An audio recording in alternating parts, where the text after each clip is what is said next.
வணக்கம், வேல்முருகன் கிச்சனில் இன்றைக்கி நாம் பார்க்க போகிறது ப்ரான் ஆம்லெட், எறா ஆம்லெட் செய்ய போகிறோம். ஃபஸ்ட்டு இதில் 1/2 கிலோ எறாவை எடுத்து வச்சுருக்கேன்.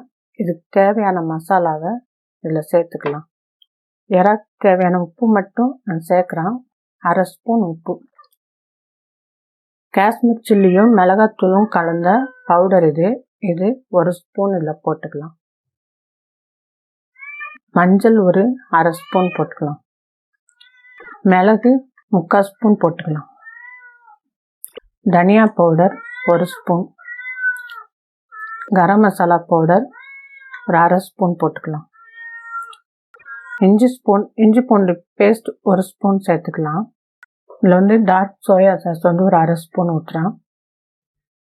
காரத்துக்கு க்ரீன் சில்லி நம்ம பேஸ்ட் சேர்க்குறோம், 1/2 ஸ்பூன் சேர்த்துக்கலாம். இப்போ இது ஒன்று போல் எல்லா இறாலையும் படுற மாதிரி பிசைஞ்சு வச்சிடலாம்.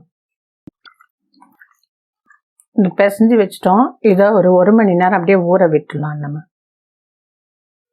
இப்போ இந்த இறாக்கு தேவையான தொக்கு கொஞ்சம் ரெடி பண்ணணும். அது கொஞ்சம் நம்ம ரெடி பண்ணிக்கலாம். அடுப்பை பற்ற வச்சுக்கலாம். கடாயை அடுப்பில் வச்சுட்டு இதில் 1/2 குழிக்கரண்டி எண்ணெய் விட்டுக்கலாம். எண்ணெய் நல்லா காஞ்சிருச்சு. இப்போ நம்ம இதில் வெங்காயம் 3 மீடியம் சைஸ் வெங்காயத்தை பொடியாக கட் பண்ணி வச்சுருக்கேன். அதை இதில் போட்டுக்கலாம். சட்டியில் மண் பாத்திரத்தை எப்போ நீங்கள் உபயோகப்படுத்தினாலும் மீடியமில் வச்சு பழங்க, ஃபுல் ஸ்பீடில் வைக்காதீங்க.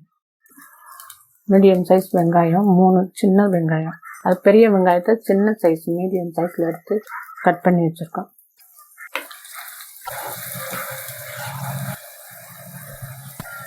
இறால உப்பு போட்டிருக்கோம். இப்போ இந்த வெங்காயம் வேகிறதுக்கு 1/4 ஸ்பூன் உப்பு சேர்த்துக்கலாம்.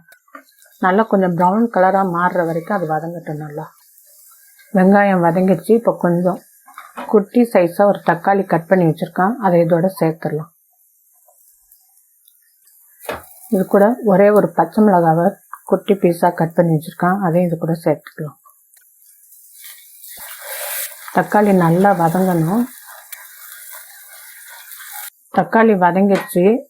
இப்போ எல்லா மசாலாவும் நம்ம இதில் கலந்து வச்சுருக்கோம். இப்போ இதில் இறாவை போட்டு கிளறி எடுத்துட்டு லாஸ்ட்டு உப்பு காரம் நம்ம கொஞ்சம் இன்னும் வெந்ததுக்கப்புறம் உப்பு காரம் பார்க்கலாம். இது தண்ணி எதுவும் தேவையில்லை, அப்படியே தான் நம்ம இது பண்ண போகிறோம். இறா வேகிறதுக்கு குறைஞ்சது 4 நிமிஷம் போதும். அதுக்கு மேலே வேக வைக்காதீங்க. அந்த இறா ஒரு மாதிரி ரப்பர் மாதிரி ஆகிடும், சாப்பிட்றதுக்கு ஒரு மாதிரியாக இருக்கும். ரொம்ப குட்டி இறானா ஒரு 3 நிமிஷம் போதும். இறால ஈரப்பதம் இருக்கிறதுனால நம்ம இதில் தண்ணி தேவையில்லை, அதுலேயே அது வெந்துடும். இப்போ இது ரெடி ஆகிட்டு இருக்கட்டும். அதுக்குள்ளே நான் இதில் 5 முட்டையை உடச்சி ஊற்றிருக்கேன். இது கலந்தது முட்டை உடைக்கிறப்ப அந்த ஓடு போய் மஞ்சள் கருவை குத்தி விட்டுச்சு, அதனால இந்த மாதிரி ஆயிடுச்சு.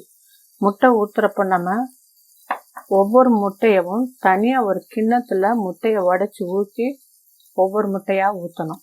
மொத்தமாக நம்ம ஒவ்வொன்றா ஊற்றிட்டு இருக்கிறப்போ ஒரு 5 முட்டை ஊற்றுறோம். லாஸ்ட் 6ஆவது முட்டை நம்ம ஊற்றும் போது அது கெட்டு போயிருந்ததுன்னா மொத்த முட்டையுமே வீணாயிரும். ஒரு டிப்ஸாக சொல்கிறவங்களுக்கு. இப்போது இந்த முட்டை 5 முட்டை நான் இதில் வச்சுருக்கேன். இதுக்கு முட்டைக்கு தேவையான உப்பு போட்டுக்கலாம். நம்ம அடுப்பை மீடியமாக வச்சுக்கலாம். முட்டை ஜாஸ்தியானா பரவாயில்ல. இப்போ 1/2 கிலோ இறாவுக்கு 5 முட்டை நான் எடுத்திருக்கேன். இன்னும் கொஞ்சம் முட்டை வேணும்னாலும் நீங்கள் ஊற்றிக்கோங்க, ஆனால் கம்மி பண்ணிடாதீங்க. முட்டைக்கு ஒரு 1/2 ஸ்பூன் உப்பு சேர்த்துக்கிறேன். மிளகு பவுடர் ஒரு 1/2 ஸ்பூன் சேர்த்துருக்கேன். இதில் உப்பு மிளகு மட்டும்தான் நான் சேர்க்குறேன். நம்ம இதை நல்லா கொஞ்சம் கலக்கி விட்டுடலாம். அந்த முட்டையோட மஞ்சள் கருவும் வெள்ளைக்கருவும் நல்லா கலக்கிறதுக்கு மட்டும் நம்ம இது பண்ணால் போதும். இது மாதிரி ஹேண்ட் பிளெண்டர் நம்மளோட வேல்முருகன் கிச்சன் .ஸ்டோரில் இருக்குது. இதோட லிங்க்கை நான் கீழே டிஸ்கிரிப்ஷன் பாக்ஸில் கொடுக்குறேன், பார்த்துக்கோங்க. நம்ம கேக்குக்கு நிறையா இது பண்ணுற மாதிரிலாம் பண்ண வேண்டாம், சும்மா அது கலக்குனா போதும். இப்போ இதை தனியாக எடுத்து வச்சுக்கலாம். இப்போ இறா ஒரு 1 நிமிஷம் விட்டுலாம். இப்போ இதில் கொஞ்சம் நம்ம உப்பு காரம் பார்த்துக்கலாம். லைட்டாக 1/4 ஸ்பூன் மட்டும் உப்பு சேர்த்துக்கிறேன். இதில் கொஞ்சமாக உப்பு பத்தலை. இப்போ இறா ரெடி ஆகிடுச்சு. அடுப்பை ஆஃப் பண்ணிடலாம். இப்போ அடுப்பை ஆஃப் பண்ணதுக்கப்புறமும் இது சூடு இருந்துக்கிட்டே இருக்கும். நல்லா எண்ணெய் பிரிஞ்சு வந்துச்சு பாருங்கள். இப்படியே வெறும் இறாவே நம்ம தொக்கு மாதிரி சாதத்துக்கு வச்சு சாப்பிடலாம். ரொம்ப நல்லாயிருக்கும். சாம்பார் சாதம், ரசம் சாதம், பருப்பு சாதம் இதுக்கெல்லாம் ரொம்ப நல்லாயிருக்கும். ஏற்கனவே நான் இறா தொக்கு வீடியோ போட்டிருக்கேன். இறா வறுவலும் போட்டிருக்கேன். இப்போ நம்ம போடுறது இறா ஆம்லெட். இதை கொஞ்சம் ஆற வச்சிடலாம். இப்படியே சூடாக எடுத்து முட்டையில் போட்டுறாதீங்க, முட்டை வெந்துடும். அதனால் ஃபஸ்ட்டு நம்ம ஆற வச்சு எடுத்ததுக்கப்புறம் நல்லா முட்டையில் கலந்து நம்ம ஊற்றிடலாம். இப்போ இறா ஆறிடுச்சு, நம்ம இந்த முட்டையில் கலந்துக்கலாம். இப்போ முட்டையில் இறாவை போட்டோம். நம்ம இதை வச்சு கொஞ்சம் நல்லா பிளெண்ட் பண்ணி விட்டுலாம். நல்லா கலக்கி விட்டுலாம். அந்த இறா தொக்கு, தக்காளி, வெங்காயம், முட்டை மொத்தமும் நல்லா கலக்கணும். இது மாதிரி விஸ்கும் நம்ம வேல்முருகன் கிச்சன் .ஸ்டோரில் இருக்குது. லிங்க்கு கீழே கொடுக்குறோம், பார்த்துக்கோங்க.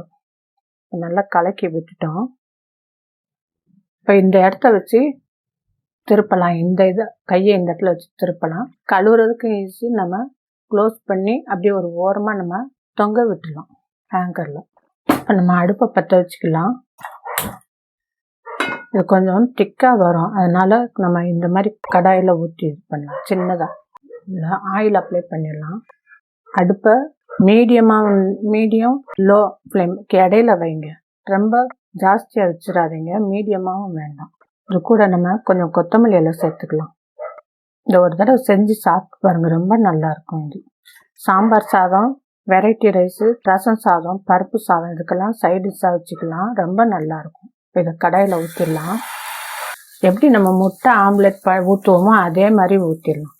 ஒரு சைடு வேகட்டும், கொஞ்சம் வெயிட் பண்ணலாம். உடனே திருப்பிடாதீங்க. இதில் ஓரத்தில் மட்டும் ஏற்கனவே நம்ம இறா தொக்கில் ஆயில் இருக்குனால இதில் ஆயில் இருக்கும். சைடில் மட்டும் கொஞ்சம் லைட்டாக விட்டுக்கலாம்.